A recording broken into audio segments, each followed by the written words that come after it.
Hello friends, welcome you all on your own YouTube channel. और आज की video में हम बात करने वाले हैं एस.टी. कॉलरिज की एक फेमस पोएम कुबला खान के बारे में।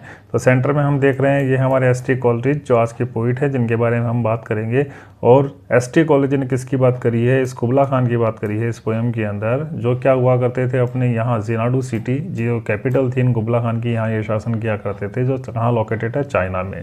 तो इससे पहले हम कुबला खान की बात करें या उनकी ज़ेनाडू सिटी की बात करें, हम देखते हैं कॉलरिज के बारे में थोड़ी सी बात कॉलरिज की कर लेते हैं।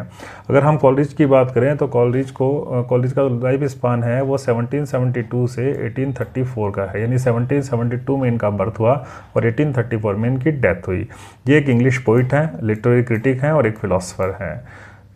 कॉलरिज को हम क्या कहते हैं? रोमांटिक पोइट कहते हैं। क्यों कहते हैं? कि because he wrote most of his literary writings during the romantic period. Romantic period क्या था? 1798 से लेके 1832 का जो पीरियड है हमारी इंग्लिश लिटरेचर में उसको किस नाम से जाना जाता है? रोमांटिक पीरियड के नाम से जाना जाता है। रोमांटिक पीरियड के और भी बहुत से राइटर थे जिन्होंने बहुत अच्छी अच्छी रचनाएं करी हैं, लेकिन वो क्या बात थी जो कॉलरिज को दूसरे रोमांटिक राइटर से अलग बनाती थी? वो क्या थी? इनका ट्रीटमेंट ऑफ सुपरनेचुरल। इन्होंने सुपरनेचुरल की जो बात करी है, इन्होंने दैवीयता, डिविनिटी की जो बात करी है, इन्होंने हॉरिबल एटमॉस्फेयर जो क्रिएट करा है, इन्होंने हॉरर्स की जो बात करी है, इन्होंने घोस्ट की बात करी है, इन्होंने विचेस की बात करी, तो चुड़ैल की, भूत की, है ना, इस तरीके से बात करके इन्होंने एक नया रूप दिया है अपनी पोएम्स को। उसी के कारण से ये दूसरे रोमांटिक पोइट से कुछ अलग हो जाते हैं। और कॉलरिज एक ओपियम एडिक्टेड भी थे, यानी कॉलरिज ओपियम, अफीम के बड़े शौकीन थे, अफीम के नशे में रहा करते थे। तो ये कॉलरिज के बारे में थोड़ी सी जानकारी थी। अब देखते हैं, हम थोड़ा सा बैकग्राउंड ले लेते हैं इस पोएम के बारे में। पोएम को पढ़ें उससे पहले हम जानते हैं कि कुबला खान कौन थे और किस संदर्भ में हमारा कॉलरिज इसमें पोएम में बात करेंगे। कुबला खान की अगर हम बात करें तो ये एक मंगोल एम्परर हुआ करते थे। कहाँ रूल करते थे? चाइना में शासन किया करते थे। कब? 13th सेंचुरी में, 1300 सदी के अंदर, 13वीं शताब्दी के अंदर मंगोल शासक थे चाइना के। कौन? कुबला खान। और ज़ेनाडू इनकी कैपिटल थी, राजधानी थी ज़ेनाडू इनकी। तो उसी 13th सेंचुरी में एक मार्को पोलो नाम का शख्स था, इनके साम्राज्य में गया, यानी उस ज़ेनाडू सिटी में गया। और ट्रैवलर ने क्या करा? इनके बारे में, इनके पॉम्प, इनकी लग्जरीज़ के बारे में उसने क्या करे? नोट्स लिखे, यानी उसने अपनी किताब लिखी। तो 13th सेंचुरी में मार्को पोलो इनकी सिटी में गया और उनकी कैपिटल में गया, और जो कुबला खान था उनके बारे में, उनकी शान व शौकत के बारे में, उनकी लग्जरी के बारे में उसने बहुत बढ़िया तरीके से लिखा। 17th सेंचुरी के अंदर एक राइटर आया और जिसका नाम था सैमुअल परचास। सैमुअल परचास ने 17th सेंचुरी में बुक पढ़ी किसकी? मार्को पोलो की। और मार्को पोलो की बुक पढ़े तो वो भी उस मार्को पोलो की बुक से बड़े प्रभावित हुए, कुबला खान की पर्सनैलिटी से प्रभावित हुए। तो उसी से प्रभावित होकर के परचास ने एक बुक लिखी जिसको क्या कहा गया? परचास पिलग्रिमेज। और इस परचास पिलग्रिमेज में उन्होंने किसकी बात करी? कुबला खान की बात करी। ठीक है, तो मार्को पोलो ने सबसे पहले बात करी, मार्को पोलो की किताब को पढ़ा सैमुअल परचास ने। और 19th सेंचुरी में जब हमारा कॉलरिज आया तो कॉलरिज परचास की बुक को पढ़ रहा था। ठीक है, कॉलरिज क्या कर रहे थे? परचास की बुक को पढ़ रहे थे। और परचास की बुक पढ़ने के साथ साथ ही वो टेकिंग ओपियम, अफीम का सेवन भी कर रहे थे। और उस किताब को पढ़ते पढ़ते ही अफीम के नशे में उनको नींद आ गई, और नींद में उन्होंने एक सपना देखा। किसका सपना देखा? कुबला खान का सपना देखा। और बहुत अच्छा सपना देखा, बहुत बढ़िया सपना देखा। जब कॉलरिज की नींद जागी, कब कॉलरिज नींद से उठे, तो उन्होंने सोचा कि मैं अपने इस सपने को लाइंस के अंदर कंपोज करूँगा, पोएम्स के अंदर कंपोज करूँगा। तो उन्होंने एक्चुअली सोचा कि मैं लगभग 300 लाइनें लिख दूँगा। ठीक है, और वो लिखने के लिए बैठ गए। वो अपना पूरा सपना याद था और पूरे सपने को लिखने के लिए बैठ गए। 300 लाइनों का उनका सपना था। लेकिन अचानक पोरलोक नामक जगह से कोई व्यक्ति उनसे किसी काम से मिलने के लिए आ गया। ठीक है, और मिलने के लिए जैसे ही वो शख्स आया, थोड़ी देर की मुलाकात करी, और मुलाकात करने के बाद जब वो शख्स वहाँ से गया तो फिर क्या हुआ? वो शख्स जहाँ वहाँ से गया तो कॉलेज अपने सपने के बारे में भूल गए, और एक्चुअली जो उनका प्लान था 300 लाइनें लिखने का, वो प्लान पूरा नहीं आया। और ये पोयम केवल 54 लाइनों में सिमट करके रह गई। यानी उनको जितना सपना आया वही सपना, उतना ही सपना वो लिख पाए, पूरी पोयम नहीं लिख पाए, केवल 54 लाइनें लिख पाए। और इसीलिए हम इसको क्या कहते हैं? इसीलिए हम इसको एक फ्रैगमेंट कहते हैं। फ्रैगमेंट का मतलब क्या होता है? फ्रैगमेंट का मतलब होता है कि अंश में लिखी हुई है ना, टुकड़ों में लिखी हुई, पूरी पोएम नहीं है। ये क्या है? फ्रैगमेंट है, एक फ्रैगमेंट पीस है। ठीक है, तो कुबला खान को एक विजन इन ड्रीम, यानी सपने में देखी गई एक दृश्य था और ये फ्रेगमेंट यानी टुकड़ों में लिखी गई है, इसीलिए इसको समझना कभी कभी थोड़ा सा मुश्किल हो जाता है। तो फटाफट देखते हैं इस स्टोरी के अंदर कुबला खान में क्या बात करने वाले हैं हमारे एस.टी. कॉलरिज। तो वो कहते हैं, in Xanadu did Kubla Khan a stately pleasure dome decree, decree का मतलब होता है ऑर्डर, ठीक है। तो जिनाडू के अंदर कुबला खान ने आदेश दिया, किस चीज़ का आदेश दिया कि एक स्टेटली, स्टेटली यानी स्प्लेंडेड, शानदार, मैग्निफिसेंट, एक बहुत शानदार क्या बनाया जाए उसके लिए, प्लीजर डोम बनाया जाए। डोम हम सब जानते हैं गुंबज को कहते हैं, लेकिन डोम यहाँ पे किसको रिप्रेजेंट करता है, पैलेस को रिप्रेजेंट करता है। एक महल चाहते थे वो, और कौन सा महल चाहते थे, प्लीजर, प्लीजर यानी आनंद देने वाला। यानी कुबला खान ने आदेश दिया कि जिनाडू के अंदर मेरे लिए एक महल का निर्माण करवाया जाए, और बहुत ही शानदार महल होगा, बहुत ही ग्रांड महल हो, इस तरीके का निर्माण करवाया जाए जहाँ पे मैं अपने रिक्रिएशन यानी आराम के वक्त को गुजारूं, ठीक है। और ये जिनाडू कैसी जगह थी, जहाँ पे where Alph the sacred river ran through the caverns measureless to man down to a sunless sea, कि जहाँ पे आल्फ नदी, जो कैसी नदी है, बड़ी पवित्र नदी है, रेन यानी बहती है, कहाँ से बहती है, थ्रू द केवंस, केवंस यानी होलो, होलो यानी जो गॉर्जेस, गॉर्जेस यानी धरती के नीचे, अंडरग्राउंड, वो धरती के नीचे अंडरग्राउंड में कहाँ पे बहती है, जो जहाँ तक इंसान पहुँच नहीं सकता, ठीक है। तो देखो बड़ी रहस्यमयी बात कर दी कि एक आल्फ नदी बहती है यहाँ जिनाडू में, और जिनाडू में वो आल्फ नदी कहाँ पे बह रही है, केवंस, केवंस यानी धरती के नीचे बह रही है, धरती के गॉर्जेस में बह रही है, धरती के होलो नीचे बह रही है, और वो नीचे कितनी गहराई में बह रही है, मेजरलेस टू मैन, वहाँ तक इंसान नहीं पहुँचता। और नदियाँ जैसे जहाँ जाकर ये कहाँ मिलती है, समुद्र में मिलती है, ठीक इसी तरीके से ये नदी भी जा रही है, और कहाँ जा रही है, सनलेस सी। सनलेस सी क्या कहा कि ये नदी भी, आल्फ रिवर भी नीचे अंडरग्राउंड से होते हुए नीचे ही सतह पर बहते हुए जाकर के मिलती है समुद्र से, लेकिन वो समुद्र कहाँ है, सनलेस, सनलेस यानी जहाँ तक सूरज नहीं पहुँच पा रहा है, क्योंकि मैंने कहा अभी बहुत नीचे वो नदी बह रही है, ठीक है, धरती के बहुत नीचे वो नदी बह रही है, तो समुद्र में जाकर के भी बहुत नीचे उस अंधेरे में ही मिलेगी जहाँ तक सूरज भी नहीं पहुँच पा रहा है। तो एक क्रिएट कर रहा है आपके सामने, एटमॉस्फेयर क्रिएट कर रहा है कि किस तरीके की वो जिनाडू सिटी थी। फिर बोलता है, so twice 5 miles, twice 5 miles यानी 10 माइल्स हो गए पूरे, 5 twice 5 mile 10 miles of fertile ground, ठीक है। 10 मील का ये एरिया था, 10 मील की ये जगह थी, फर्टाइल ग्राउंड, फर्टाइल ग्राउंड यानी फर्टाइल होता है उपजाऊ, उपजाऊ यानी जहाँ पे वेजिटेशन बहुत सारी हो। तो ये 10 मील का एरिया था जहाँ पर बहुत सारी वेजिटेशंस लगी हुई थी, और ये 10 मील का एरिया क्या था, walls and towers were girdle around, इसके चारों तरफ दीवारें थी और वॉच टावर थे, ठीक है, निगरानी करने के लिए जो वॉच टावर थे, वर गर्डल अराउंड यानी सर्कल राउंड, इसके चारों तरफ, ठीक है। तो ये जिनाडू की जो शहर था, जिनाडू की जो सिटी थी, ये जिनाडू की सिटी चारों तरफ दीवारों से घिरी हुई थी, इसके चारों तरफ बड़ी बड़ी दीवारें थी, और जगह जगह वॉच टावर थे, इस तरीके के वॉच टावर जगह जगह लगे हुए थे निगरानी के लिए, सुरक्षा के लिए, ठीक है। And there were the gardens bright with sinuous rills, और there were the gardens, gardens यानी इसमें गार्डन भी थे, ब्राइट यानी वो चमक रहे थे, और कैसे चमक रहे थे वो, साइन्यूअस रिल्स, साइन्यूअस रिल्स का मतलब क्या हुआ, साइन्यूअस होता है जिग जैग और रिल्स होता है स्ट्रीम, जिग जैग यानी टेढ़े मेढ़े झरने जो यहाँ से गुजर रहे थे, उन टेढ़े मेढ़े झरनों में इतना क्रिस्टल क्लियर पानी था, इतना साफ पानी था कि उस साफ पानी से वहाँ के गार्डन्स, बगीचे भी जगमगा रहे थे, चमक रहे थे। वेयर ब्लॉसम्ड, और इसी जगह पे ब्लॉसम्ड यानी ब्लूम्ड, खिले हुए थे, क्या खिले हुए थे, many and incense bearing T, खुशबूदार पौधे, खुशबूदार पौधे का मतलब स्पाइस ट्री, मसालों के पौधे जो थे यहाँ पे उगे हुए थे, मसालों के पेड़ यहाँ पे उगे हुए थे। And here were the forest ancient as the hills, और इसी 10 मील के एक एरिया में, एक जगह में, एक पैच में ऐसा था जहाँ पर एक जंगल था, और ये जंगल कितना पुराना था, जितने की वहाँ पे पहाड़ियाँ पुरानी थी, पहाड़ियाँ एजेस ओल्ड होती है, उतना ही पुराना ये जंगल भी पुराना था, बहुत पुराना था। एनफोल्डिंग, एनफोल्डिंग यानी जिसने घेर रखा था, सन्नी स्पॉट्स ऑफ ग्रीनरी, देखो जंगल था, थिक जंगल था, गहन जंगल था, और गहन जंगल में आप सबको पता है कि सूरज की रोशनी क्या होता है, डायरेक्ट नहीं आती, छन करके आती है, स्पॉट्स स्पॉट्स जगह जगह नज़र आते हैं। तो यहाँ पर भी एक जंगल था जहाँ पर जगह जगह सन्नी स्पॉट्स बने हुए थे, यानी जगह जगह सूरज की रोशनी छन करके वहाँ तक आती थी। बट ओह, ओह यानी फिर एक्सक्लेमेशन मार्क दे दिया, देखो बट ओह, इतना सब कुछ तो ठीक था, लेकिन ओह बड़े सरप्राइजिंग चीज़ हुई कि वहीं पे एक डीप यानी गहरी रोमांटिक चैज़्म, चैज़्म क्या होता है, खाई, और रोमांटिक, रोमांटिक का मतलब क्या होता है, बहुत ही ज़्यादा ब्यूटीफुल, बहुत ही ज़्यादा शानदार, बहुत ही ज़्यादा रोमांटिक, बहुत ही ज़्यादा शानदार एक चैज़्म यानी एक खाई भी थी, विच स्लांटेड, स्लांटेड यानी स्लोप डाउन, नीचे की तरफ जिसका ढाल हो, विच slanted down the Green Hill, जो पहाड़ी के नीचे उतर रही थी, ऑथवार्ड, ऑथवार्ड का मतलब अक्रॉस, ए सीडान कवर यानी सिडार के पेड़ लगे हुए थे, बड़े बड़े सिडार के पेड़ लगे हुए थे, और इन सिडार के पेड़ों के चारों तरफ से बीचों बीच से खाई थी, और वो खाई नीचे की तरफ उतर रही थी। तो बड़ा ही देखो अजीब सा दृश्य क्रिएट कर दिया कि खाई, गहरी काली खाई जिसके चारों ओर बड़े बड़े सिडार के ट्री लगे हुए हैं, और इसको देखा तो ऐसे लगा ए सेवेज प्लेस, फिर एक्सक्लेमेशन मार्क, ठीक है, फिर एक्सक्लेमेशन मार्क का मतलब क्या हो गया, बड़ा सरप्राइजिंग है, अरे ये तो बड़ा सेवेज यानी हॉरिबल,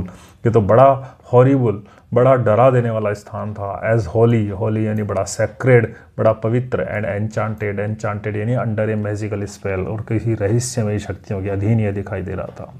तो ये एक ऐसा स्थान था, ये कोई नॉर्मल स्थान नहीं लग रहा था, ये बड़ा हॉरिबल स्पॉट लग रहा था, एक बड़ा सेक्रेड सा और कोई रहस्यमयी ताकतों के अधीन ये स्थान लग रहा था। और जब उस स्थान को देखा तो as ever beneath a waning moon was haunted यानी हॉन्टेड, डरावना, ठीक है। तो वो कहता है जिस प्रकार से एक चांद है अंधेरी रात में धीरे धीरे चांद कम हो रहा है, ठीक है। वेनिंग मून, वैक्सिंग और वेनिंग दो स्थितियां होती हैं मून की। वैक्सिंग यानी बढ़ता हुआ चांद जो पूर्णिमा पे जाता है, वेनिंग यानी जो कम होता हुआ चांद जो अमावस पे पूरा अस्त हो जाता है ना।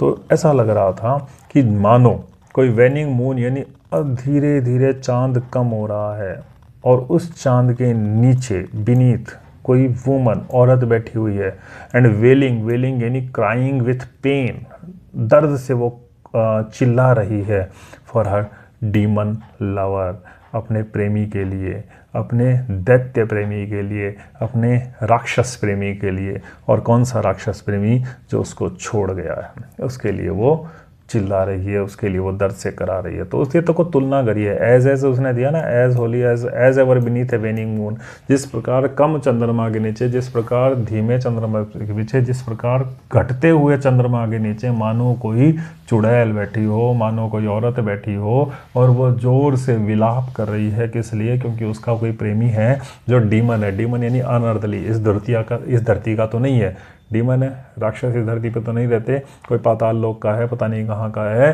तो उसके लिए वो विलाप कर रही है, ठीक है। तो बड़ा हॉन्टेड सा क्रिएट हो जाता है एटमॉस्फेयर। अगर आप देखते हैं कि खाई के नज़दीक कोई इस प्रकार से आवाज़ आ रही है, तो बड़ा एक डरावना सुपर नेचुरल सा एलिमेंट क्रिएट हो जाता है। तो ये हमारे कॉलेज की स्पेशलिटी थी।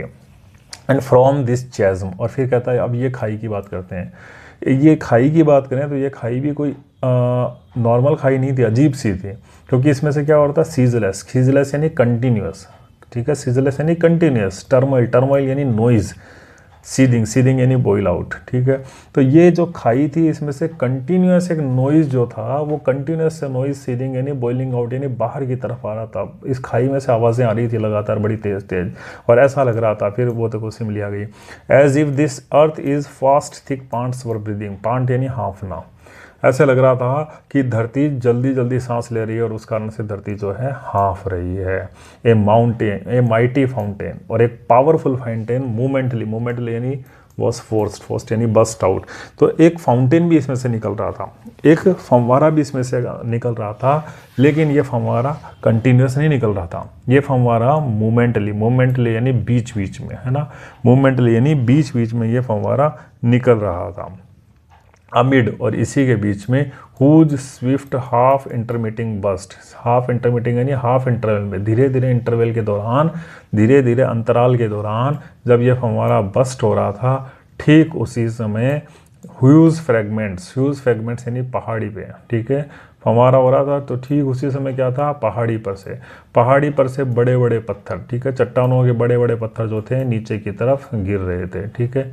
इस तरीके से पत्थर ये बाउंस होकर के गिरता है ना, तो इस तरीके से क्या था, वो पत्थर रीबाउंडिंग यानी लुढ़क रहे थे, हेल यानी ओला होता है वैसे तो, पर बड़े बड़े पत्थर जो थे इस तरीके से नीचे की तरफ लुढ़क रहे थे।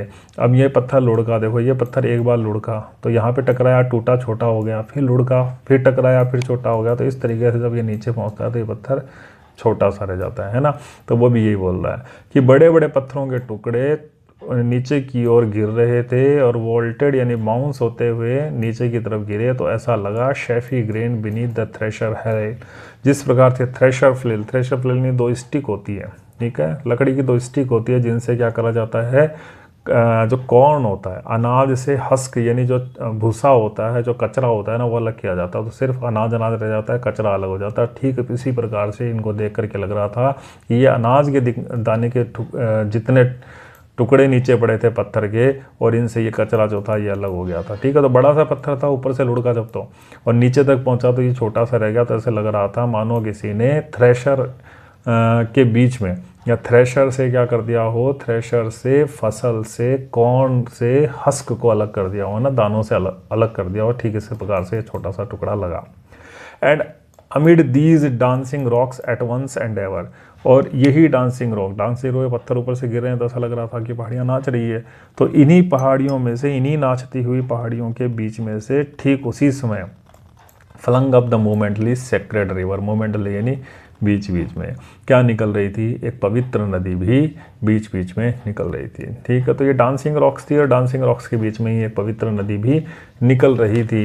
एंड 5 माइल्स मिएंडरिंग यानी वही moving in A zigzag way with मेजी मोशन, वही सीधा नहीं, वॉन्डरिंग मोशन में। ठीक है, तो 5 मील तक ये नदी जो निकल रही थी, 5 मील तक ये जिगजैग वे में वॉन्डर करती हुई, वुड यानी जंगल से गुजरती हुई, डेल यानी वैली घाटी से गुजरती हुई, द सेक्रेड रिवर रैन, और इस प्रकार से ये पवित्र नदी बह रही थी। तो जंगल और घाटी में ये पवित्र नदी जिगजैग मोशन के अंदर बह रही थी, और 5 मील जाने के बाद रीच्ड द कैवर्न्स, ये कहाँ पहुँची, उन होलों में पहुँची, यानी वही अंडरनीथ उन गॉर्जेस में पहुँची, धरती के नीचे पहुँची, जो क्या थी, मेजरलेस टू मैन, जिसको इंसान माप नहीं सकता। एंड सैंक, और डूब गई, इन द टुमुल्ट, डूब गई ये शोर करती हुई नदी, टू ए लाइफलेस ओशियन, शांत समुद्र के अंदर। लाइफलेस ओशियन यानी समुद्र बिल्कुल शांत था। नदी थी, बड़ा शोर कर रही थी, नदी थी जब बह रही थी बड़ा शोर कर रही थी, और ये शोर करती हुई नदी लास्ट में जाकर ये कहाँ पे मिल गई, एक शांत समुद्र के अंदर मिल गई। ये टुमुल्ट जो था ये शांत समुद्र के अंदर मिल गया। एंड अमिड दिस टुमुल्ट, और यही इसी शोर के बीच में एक है ये नदी, ये सेक्रेड रिवर, ये पवित्र नदी जो शोर करती हुई आ रही थी, 5 मील के दायरे को जिसने पार किया, धरती के होलों में से जो बह रही थी, धरती के गॉर्जेस में से जो निकल रही थी, और अंत में जाकर के जो शांत समुद्र के अंदर समा गई, उसी नदी के शोर के बीच में कुबला खान को सुनाई दी, क्या सुनाई दी, ancestral voices of his forefathers, अपने पूर्वजों की आवाज़ सुनाई दी। और पूर्वजों की आवाज़ क्या कर रही थी, प्रोफेसाइजिंग वार, प्रोफेसाइजिंग यानी फोरकास्टिंग, भविष्यवाणी कर रही थी कि युद्ध होने ही वाला है। The shadow of the dome of pleasure floated midway on the waves, और ठीक उसी समय हमारे कॉलरिज को दिखाई दे। देखो फ्रेगमेंट पीस है, तो कोई सा भी कहीं से भी जुड़ जाता है, क्योंकि इसीलिए समझना थोड़ा मुश्किल हो जाता है, क्योंकि टुकड़ों में लिखी हुई कविता है, फ्रेगमेंटेड है, एक साथ सारे विचार नहीं आ रहे हैं, कुछ विचार पहले के आ गए, कुछ विचार बाद के आ गए, बस उसने कंपोज कर दिया इसको। तो ठीक इसी समय कुबला हमारे कॉलरिज को क्या दिखाई दी, the shadow of the dome of pleasure, परछाई दिखाई दी, किसकी, द डोम ऑफ प्लेजर, जिसका ऑर्डर किया था, जिसने कुबला खान ने ऑर्डर किया था कि मेरे लिए लग्जरी होम बनाओ, मेरे लिए लग्जरी पैलेस बनाओ, उसी की परछाई दिखाई दी। फ्लोटेड तैरती हुई, मिडवे ऑन द वेव्स, लहरों के बीच में, लहरों के बीच में यानी सतह पे नहीं, लहरों के बीच में यानी नीचे की तरफ, लहरों के नीचे वो तैरती हुई दिखाई दी, लहरों के नीचे वो तैरती हुई दिखाई दी। लहरों के नीचे क्या दिखाई दिया आपको, लहरों के नीचे, लहरों के नीचे ये प्लीजर डोम की परछाई उसको तैरती हुई दिखाई दी।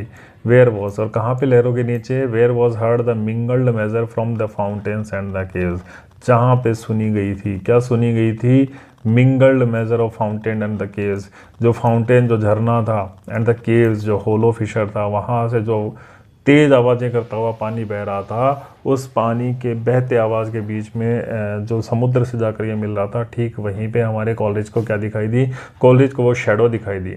कौन सी शेडो दिखाई दी, वो डोम ऑफ फ्लीजर की शेडो दिखाई दी, जिसका ऑर्डर किसने किया था, कुबला खान ने किया था। तो अब देखो कुबला खान ने जो महल का ऑर्डर किया था वो हमारे कॉलेज को दिखाई दिया, और कॉलेज को कहाँ दिखाई दिया, वो समुद्र के अंदर दिखाई दिया, लहरों के बीच में दिखाई दिया, और लहरों के बीच में भी कहाँ दिखाई दिया, जहाँ पे नीचे से होलों से जो नदी बह करके आ रही थी, जो झरने बह करके आ रहे थे, वो शोर मचाते हुए जहाँ पे आ रहे थे, उस मिंगल्ड नॉइज़ के अंदर उसको वो परछाई नीचे की तरफ नज़र आई। और जब उसने उस डोम को देखा, जब उसने उस प्लीजर हाउस को देखा हमारे कॉलरिज ने, तो उसको ये क्या लगा, इट वॉज ए मिरेकल। अरे ये तो बड़ा अद्भुत था, मिरेकल, बड़ा जादू सा था। रेयर, दुर्लभ, डिवाइस, डिवाइस यानी कलाकारी, क्राफ्टमैनशिप, कि ये तो बड़ा अद्भुत कलाकारी का नमूना था। ये जो महल बना हुआ जो हमारे कॉलेज को दिखाई दिया पानी की परछाई में, ए सन्नी प्लीजर डोम। और ये कैसा महल था जिसका डोम, जिसका गुंबज रोशन था, किससे, सूरज की रोशनी से। जिसका जो गुंबज था वो सूरज की रोशनी से क्या था, रोशन था, विथ केव्स ऑफ आइस। और जिसका इंटरनल पार्ट जो था, जो इस महल के अंदर का जो इंटरनल पार्ट था वो आइस, आइस यानी बर्फ़ की तरह ठंडा था। देखो सूरज की रोशनी से ऊपर से तो ये गर्म हो रहा है, और अंदर से ये महल कैसा हो रहा है, ठंडा हो रहा है, यानी मेड आउट ऑफ मार्बल, अंदर से मार्बल से बना हुआ है। इतना ठंडा ये महल था अंदर से, तो ऊपर से सूरज की रोशनी में नहाया हुआ, लेकिन अंदर से मार्बल से बना हुआ ये बर्फ़ की तरीके से बिल्कुल ठंडा महल था। ए डैमजल विथ ए डल सिमर, अब वो कहता है, क्या कहता है, a damsel with a dulcimer in a vision once I saw. Coleridge कहता है कि मैंने देखा था, एक सपना देखा था एक बार।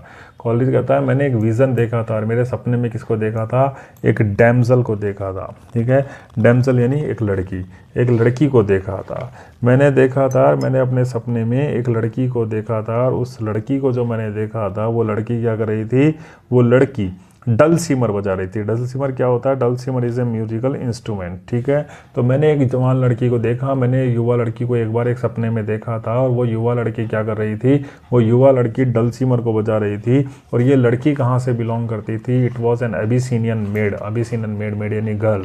ठीक है, ये अबिसीनिया की लड़की थी। अबिसीनिया कहाँ है, अफ्रीका में एक जगह का नाम है अबिसीनिया, ईस्टर्न पार्ट में पड़ता है ये अफ्रीका के। तो ये अबिसीनिया की लड़की थी। अब अपने सपने की बात कर रहा है कि मैंने एक बार सपना देखा था, सपने में मेरे को एक लड़की दिखाई दी थी, और ये लड़की कोई अबिसीनिया की लड़की थी, और ये अपने डल सीमर पे गाना गा रही थी। और डल सीमर पे क्या गाना गा रही थी, सिंगिंग ऑफ माउंट अबोरा। माउंट अबोरा फिर वो पहाड़ियाँ हैं अफ्रीका की, उसके बारे में भी ये कोई गाना गा रही थी। अब देखो अचानक उसको अचानक कोई लड़की का गाना याद आ गया, और ये लड़की कौन सी थी, कोई अबिसीनियन लड़की थी। और ये अबिसीनियन लड़की क्या कर रही थी, डल सीमर पे कोई गाना गा रही थी, और माउंट अबोरा के बारे में गा रही थी। अब वो कहता है काश मेरे को उसका गाना याद आ जाता, could I revive within me, काश मेरे को उसका गाना याद आ जाता। हर सिम्फनी, सिम्फनी यानी वो रिद्म याद आ जाती, कौन सी रिद्म में वो गा रही थी, एंड द सॉन्ग, और वो कौन सा गाना गा रही थी, काश वो मेरे को याद आ जाता। अगर ये मेरे को याद आ जाता तो such a deep delight it would in me, तो मेरे लिए ये बड़ी ही एक्सटेसी की बात होती, एक्सटेसी यानी एक्सट्रीम हैप्पीनेस की बात होती, मैं बहुत खुश होता। और उस गाने के माध्यम से, that with music loud and long, उस म्यूजिक के माध्यम से जो जोर का गाना था जो वो लड़की गा रही थी, अगर काश मुझे वो याद आ जाता तो आई वुड बी एबल, मैं भी योग्य हो पाता, मैं भी बना पाता क्या, the dome in the air. जो कुबला खान ने जैसा डोम बनवाया था ना, वैसा ही महल में भी बनवाता। लेकिन मेरा महल कहाँ पे होता, एयर, एयर यानी एटमॉस्फेयर, एटमॉस्फेयर यानी स्काई में। ठीक है, यहाँ पे देखो वो बात कहता है कि मेरा महल में बनाता, और मेरा महल भी बनाता मैं स्काई में। लेकिन कब बनाता वो मेरा महल, जब मेरे को इस अबिसीनियन लड़की का वो गाना याद आ जाता, जो सपनों में मैंने इसको गाते हुए सुना था, जब वो अपना डल सीमर बजा रही थी, वो माउंट अबोरा के बारे में गा रही थी, और अपनी लोकल लैंग्वेज में गा रही थी। अगर उसकी वो सिम्फनी मुझे याद आ जाए, अगर उसका वो गाना मुझे याद आ जाए, तो मैं भी इस योग्य हो सकता हूँ, मैं भी क्या बना सकता हूँ, वो प्लीजर डोम बना सकता हूँ हवा में। कैसा, वैसा ही जैसा किसी ने बनाया था, हमारे कुबला खान ने बनाया था, सन्नी डोम, जिसके ऊपर सूरज की रोशनी पड़ेगी और जो अंदर से मार्बल से बना हुआ होगा, ऐसा मैं भी बना सकता हूँ। और वो सभी लोग, एंड ऑल द पीपल, वो सभी लोग हु हर्ड, जो सुनेंगे, क्या सुनेंगे, उस लड़की का वो गाना सुन पाएंगे, उस लड़के की वो रिद्म सुन पाएंगे, उस लड़की किस लैंग्वेज में गा रही थी वो सुन पाएंगे, उस लड़की के गाने की एक्सटेसी को महसूस कर पाएंगे, शुड सी देम देयर, तो वो मेरे उस महल को, उस डोम को यहीं देखेंगे, आकाश में देखेंगे। और जब वो मेरे महल को देखेंगे इस आकाश में, तो ऑल शुड क्राई, वो सभी लोग सरप्राइज होकर के ज़ोर से चिल्लाएंगे। और क्या चिल्लाएंगे, बिवेयर बिवेयर, केयरफुल केयरफुल, इससे सजग रहो, इससे कॉशियस रहो, किससे, मुझसे। कॉलरीज कहता है कि वो लोग चिल्लाएंगे और ये कहेंगे कि इस आदमी से सजग रहो, हिज फ्लैशिंग आइज, इसकी आंखें देखो कैसी चमक रही है, his floating air and his hair are blowing in the wind, इस हवा में इसके बाल लहरा रहे हैं। तो अपना खुद का वो वो बता रहा है अपनी अब खुद के बारे में। कॉलेज बता रहा है कि मैं कितना डिवाइन लगूंगा, मैं कितना अलग सा व्यक्ति लगूंगा, मैं कितना एक रहस्यमय मिस्टिकल फिगर लगूंगा। जब लोग मुझको देखेंगे तो वो मुझसे दूर जाएंगे, वो मेरे से बच के रहेंगे, वो मेरे को देखते ही कहेंगे भैया केयरफुल केयरफुल, बच के रहो, इस आदमी से बच के रहो, इसकी आंखों में कोई दैवीय शक्ति है, इसके बाल हवा के अंदर लहरा रहे हैं। और वो लोग मेरे चारों तरफ क्या करेंगे, weave a circle round him thrice, मेरे तरफ चारों तरफ 3 सर्कल बनाएंगे। To keep themselves at distance to me, मेरे से दूर रहने के लिए वो क्या करेंगे, 3 सर्कल बनाएंगे। देखो मैजिकल एक्सप्रेशंस दे रहा है, फिर सुपर नेचुरल एलिमेंट डाल रहा है, जादू टोने की बात कर रहा है कि वो लोग मेरे से दूर रहने के लिए 3 सर्कल बनाएंगे, so that they can keep themselves at distance to me. और वो कहेंगे close your eyes with holy dread, और वो सारे लोग आँखों से अपनी आंखें बंद कर लेंगे, ड्रेड यानी डर के मारे वो अपनी आंखें बंद कर लेंगे, क्योंकि क्योंकि उन्हें ऐसा लगेगा या वो लोग ये सोचेंगे कि मैं वही व्यक्ति हूँ जिसने हनी ड्यू को पिया है और जिसने drunk the milk of paradise, यानी स्वर्ग के मिल्क को पिया, यानी नेक्टार क्या है, the food of the God, केवल भगवान के लिए एक्सेसिबल है, वो हर किसी आम इंसान के लिए एक्सेसिबल नहीं है।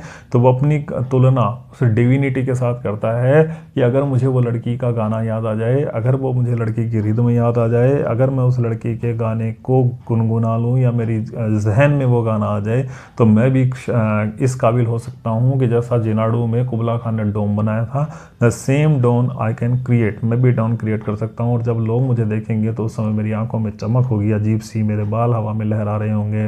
वो लोग अपने आप को मुझसे दूर करने के लिए मेरे चारों तरफ 3 सर्कल बनाएंगे, और उन लोगों को ऐसा लगेगा कि वो लोग ये कहेंगे कि ये आदमी देखो बड़ा अजीब है, बड़ा डिवाइन है, ऐसा लगता है स्वर्ग का जो खाना है, स्वर्ग का जो नेक्टार है, इसी आदमी ने पिया है। यानी poetic inspiration, he is full of the divine poetic inspiration, ऐसा लोग